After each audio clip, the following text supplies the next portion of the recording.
the signs of transformation that we're not usually taught to recognize or expect is actually grief.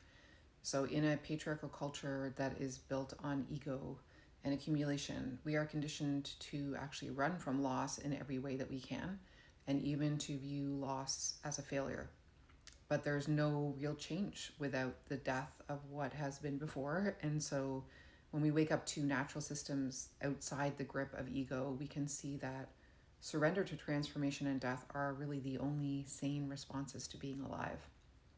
One of the first things that happens when we wake up to any psychological or systemic cage that we've been living in is that we are able for the very first time to see what it cost us to live there. That recognition really cuts both ways because it's a signal that we've stepped out of the cage enough to see the truth outside it. And that is liberating. But it's also only with that lived contrast that we are able to register the utter tragedy of what we've lost while we were inside the cage.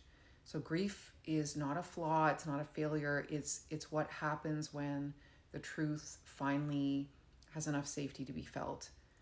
For many women, grief is part of the spell of patriarchy beginning to lift.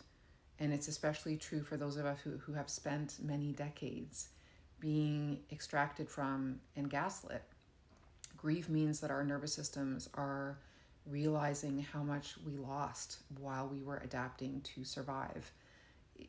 It recognizes the parts of ourselves that we abandoned, the years that we spent shrinking ourselves, the relationships that required our subservience, and the futures that were not available to us. So this grief is not self-pity and it's not indulgence. It is really valuable information. It tells the truth about what has always mattered, what should never have been required, and about the cost of compliance and self-betrayal.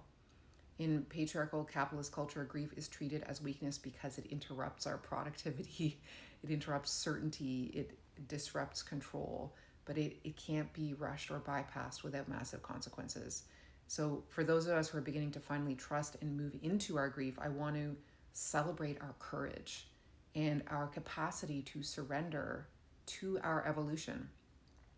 This is how our clarity becomes wisdom instead of collapse, and it's how our rage over time can soften into discernment. So if you're feeling grief right now, you don't need to carry it by yourself. I invite you to drop a heart in the comments and just notice what it's like to be witnessed here.